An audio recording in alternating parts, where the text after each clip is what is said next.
What's up, guys? If your workouts feel slow, heavy, and exhausting, but you're still not seeing the results you want, you might be missing one of the most important pieces of training. Now, I'm not talking about moving more weight, and I'm definitely not talking about having more workouts. It's power. You see, most people focus only on getting stronger, but completely ignore how fast they can move. And that's a problem, especially as we get older. You see, power is what keeps you athletic, pain free, able to move well in real life, and just young in general. And so the video that follows is for my private coaching clients. And in the video, I'm going to break down the difference between strength and power, the biggest mistake I see people making with explosive training, and how to fix it so your workouts actually translate to better results. Then I'm going to show you exactly how to adjust things like thrusters, speed bench press, and speed deadlifts. So you're not just working hard, you're training the right way to become more powerful and explosive. And if any of this resonates with you, come over to Instagram and check me out at Stephen Mathis Coaching, and I'll see you there. What's up, team? Ignore the sweat. I've just wrapped up my own workout. But I wanted to actually hop on here real quick because something came up while I was training that I've been noticing a lot over the past few weeks during technique reviews. So I started my own workout with 2 power cleans and 4 box jump step downs, which is just a power phase like all of your workouts have. And it made me realize we need to talk about power training. You see, most people think I just need to get stronger and that'll fix all of my problems. But strength and power are not the same thing. You see, strength is how much force you can produce during heavy squats, heavy deadlifts, presses, etc. Power, though, is how fast can you produce that force for things like jumps, cleans, or speed works. So all of your programs are designed to help you move better, to stay athletic, to prevent injury, keep up with your hobbies or kids, and just feel good in your body. And a lot of that comes from power. But here's the kicker.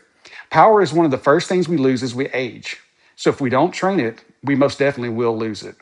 And across the board, the number one mistake I see that all of you guys are making right now is you're going too heavy on the power movements. So what does this look like? Speed bench press has grinding reps. Speed deadlifts are slow off the floor or have a slow descent. Thrusters, they're turning into strength work. And that's not power anymore. That's just regular lifting. When the weight is too heavy, speed drops. The intent of the program is lost. Your technique actually starts to break down, and you stop training power. You're no longer training your body to be explosive. You're just reinforcing the slower movement patterns, which is fine in certain contexts. Every rep should feel fast, crisp, and aggressive, not slow, grinding, barely getting it up. So today what I'm going to do is break down 3 movements, but the concepts apply to all the power movements. So let's get to it.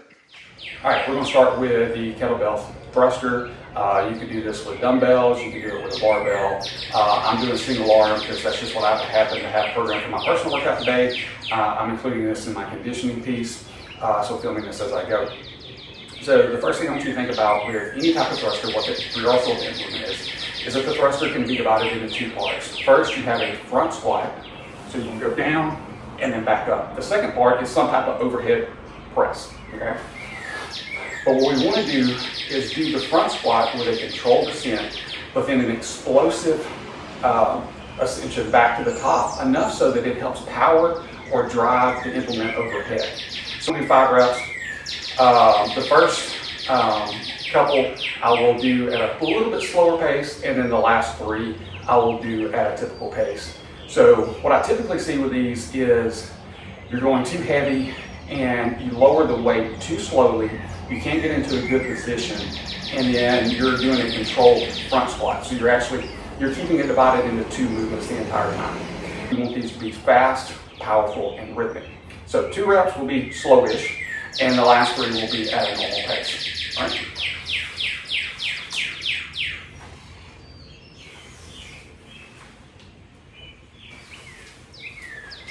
Okay. Now 3, the way it should look.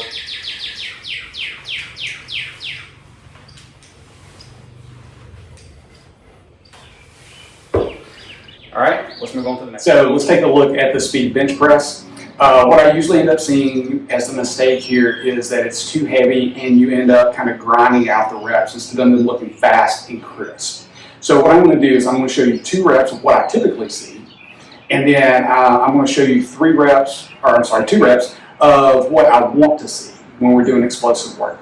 So remember, most of our explosive work is done anywhere from 40 to 70-ish% of our 1 rep max. So it should be light, and for just 2 to 3 reps, we should be able to move it with some speed and some intent.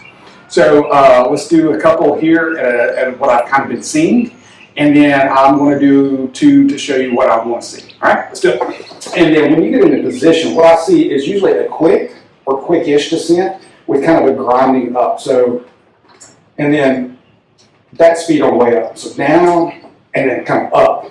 What I would rather see is a quick descent and a quick acceleration through the bar. So let's do that one more time. So this week, as you're going through your reps, if it's a pressing movement, think about having that pop on the bar.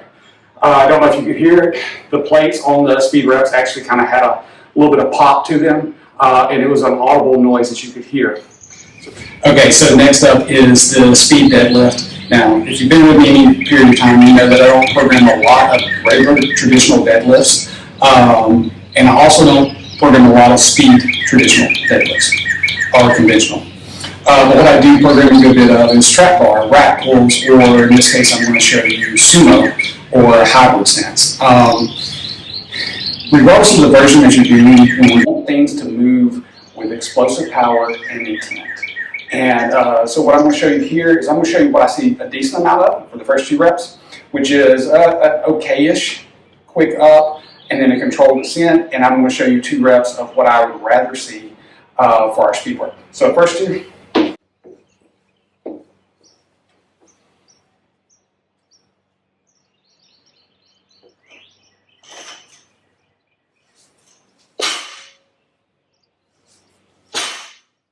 Now, those reps weren't too slow, but when we're going for speed work, that's not what we're looking for. We want it to be faster. So let's do 2 at a much faster pace now, thinking about explosively driving the floor away and extending violently through the hips.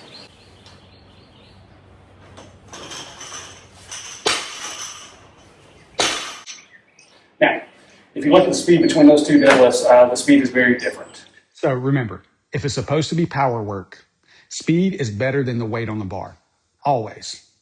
Remember, you're not just training to sweat, survive the workout, check some box.